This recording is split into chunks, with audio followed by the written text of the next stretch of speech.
Salam Bapak Ibu Saudara-saudari kasih Tuhan, kita jumpa kembali di hari Minggu tanggal 15 Januari 2023 di dalam renungan harta sepanjang masa yang merupakan tulisan atau rangkaian khotbah hamba Tuhan almarhum Bapak Pendeta Dr. Yakub Nahwai MA yang berisi 365 inspirasi yang akan membantu kita menemukan rahasia kehidupan dalam hari-hari hidup yang kita jalani. Untuk itu, mari kita berdoa.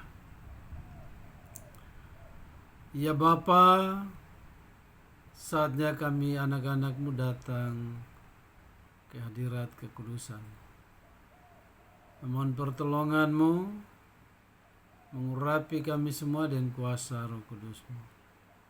Karena kami menyadari kami tidak sanggup untuk merenungkan atau mengerti firman Tuhan selain daripada Roh Kudus yang memberikan pengertian pada kami. Untuk kami bukan hanya sekedar membaca, mengetahui, tetapi kami melakukan firman. Di dalam nama Tuhan Yesus kami berdoa. Amin. Firman Tuhan bagi kita di pagi hari ini terambil dari Markus 9 ayat 41 yang menyatakan, Aku berkata kepadamu, sesungguhnya barang siapa memberi kamu minum secangkir air, oleh karena kamu adalah pengikut Kristus, ia tidak akan kehilangan upahnya.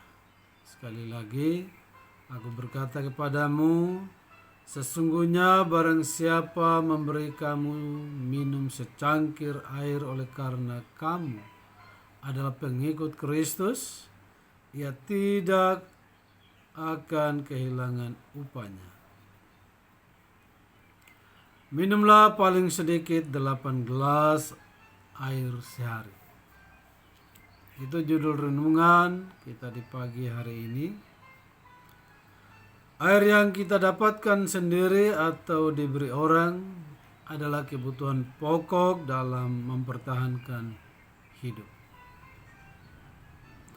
Sebagai kebutuhan hidup, air diperlukan bersama makanan, udara, dan sinar matahari.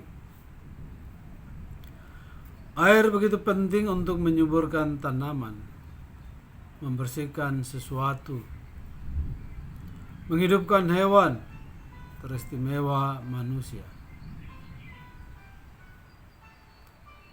Jika Anda berada di bulan dan memandang ke bumi, akan terlihat bahwa 71% permukaan planet kita adalah air. Sisanya 29% adalah daratan. Ya, kita tahu bahwa bumi pada mulanya diliputi oleh air. Ya, sesungguhnya seluruh bumi adalah air.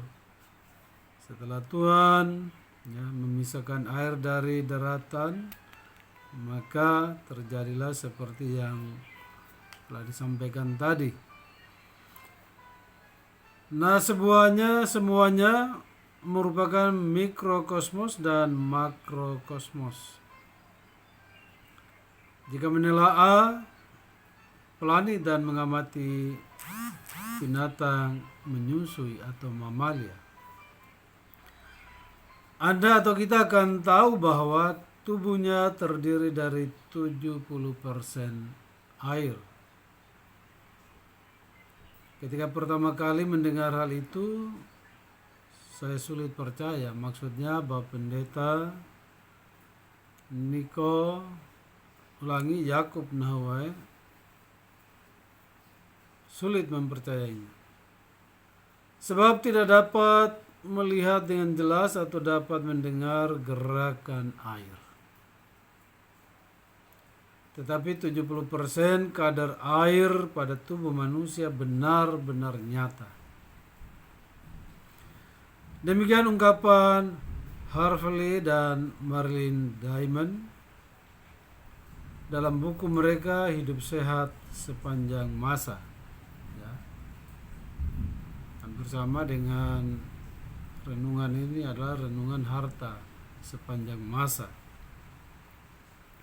Jika planet bumi berisikan air 70% dan Anda tergantung pada air untuk bertahan hidup, dan tubuh terdiri dari 70% air,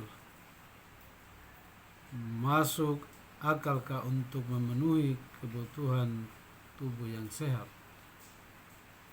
Anda harus mengkonsumsi makanan paling tidak mengandung air 70%. Nah, jika 70% tubuh berupa air, dari mana mendapatkan air jika Anda tidak menyediakannya secara teratur? Dari lahir sampai mati, tubuh perlu air. Anda harus minum air untuk bertahan hidup minimal 8 gelas sehari. Tapi mungkin sulit ya kita lakukan. Ya, termasuk saya salah satunya. Tapi dengan adanya renungan pada pagi hari ini, mari kita perhatikan kembali, karena itu sangat berkaitan dengan kesehatan kita. Namun minum air saja belum cukup. Kita juga harus makan makanan yang berkadar air tinggi, yaitu buah-buahan dan sayur-sayuran. Ya. Kita perhatikan kembali bagaimana Adam setelah dibentuk, diciptakan Tuhan. Adam diperintahkan untuk mengelola sebuah taman yaitu Eden, dan di sana ada pohon buah-buahan. Jadi makanan Adam yang pertama pasti buah-buahan. Jadi sangat berkaitan erat ya.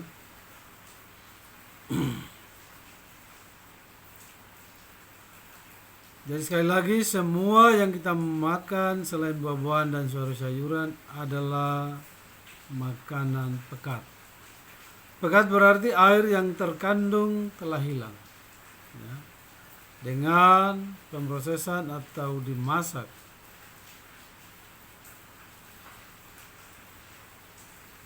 Jadi ini berkaitan dengan makanan-makanan siap saji atau makanan yang dibekukan,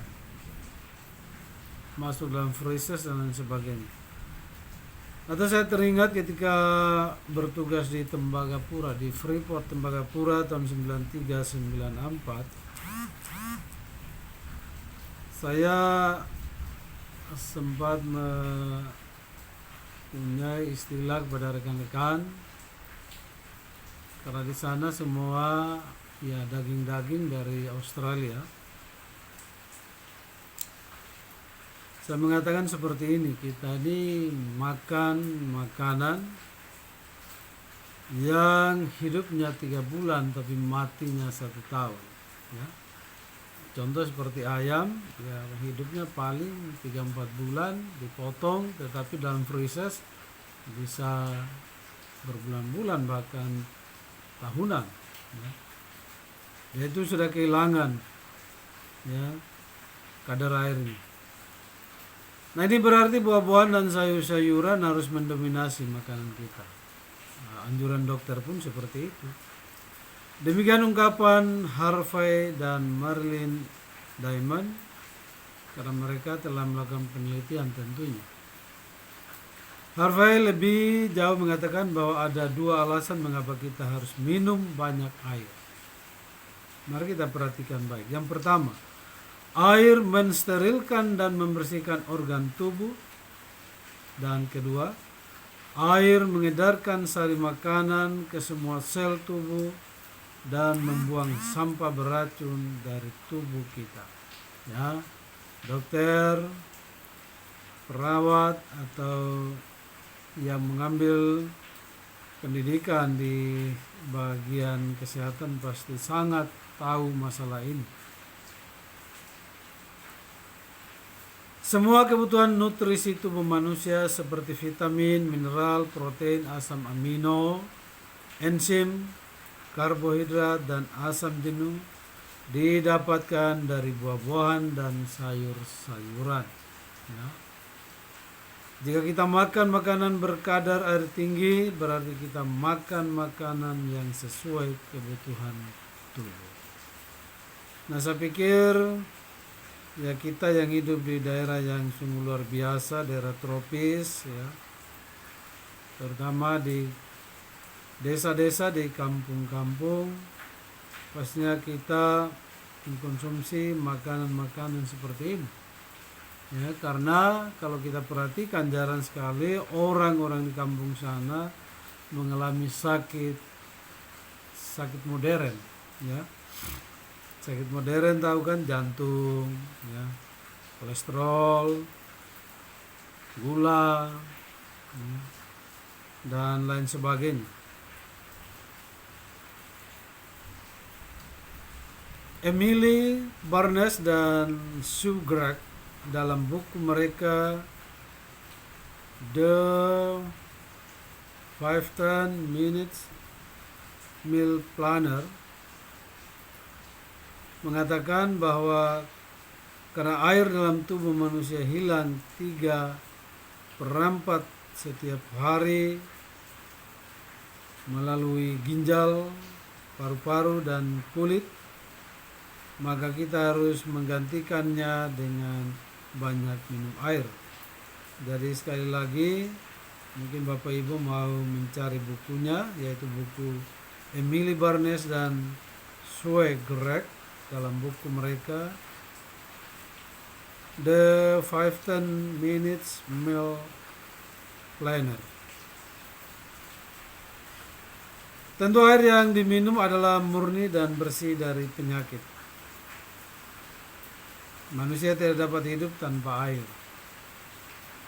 Itu sebabnya saat Allah menciptakan manusia pertama, Adam dan Hawa, sebelum Ia tempatkan mereka di Taman Eden, Ia menyediakan 2 sungai untuk menolong dan menghidupi mereka.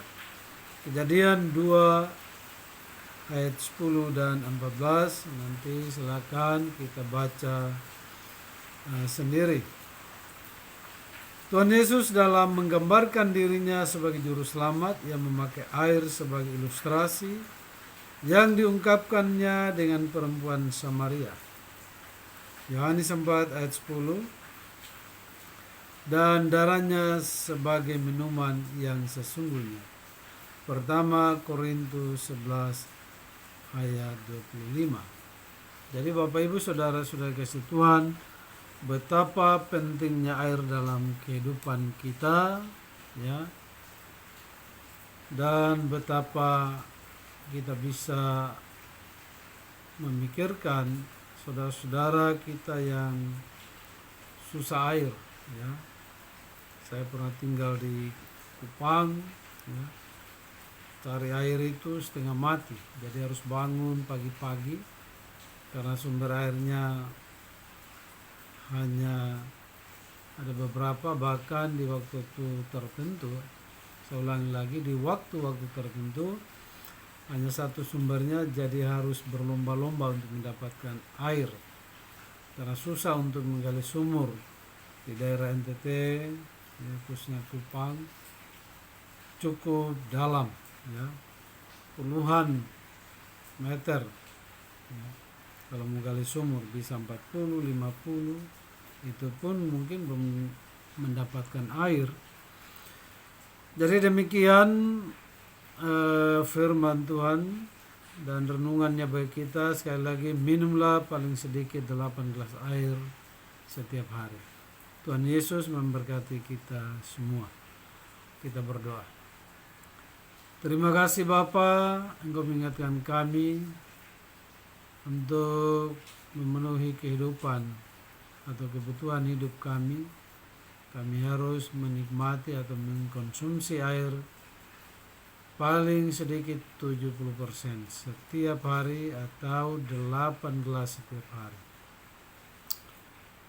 Terima kasih untuk ingatan Tuhan, karena itu berkaitan dengan masalah kesehatan kami. Itulah kehidupan kami saat ini. Demikian juga kehidupan kami akan datang. Kami harus meminum darah Tuhan sebagai kehidupan yang akan datang bagi kami. Itulah keselamatan yang Tuhan berikan melalui darah Tuhan Yesus Kristus yang telah tertumpah bagi kami, menebus dosa-dosa kami, menyelamatkan kami, memberikan hidup yang kekal kepada kami, dan kami harus mempertahankan itu dengan terus melakukan kebaikan demi kebaikan, melangkah terus dalam kebenaran, menyembah Tuhan di dalam roh dan kebenaran. Terima kasih Bapa, di dalam nama Tuhan Yesus kami berdoa. Amin.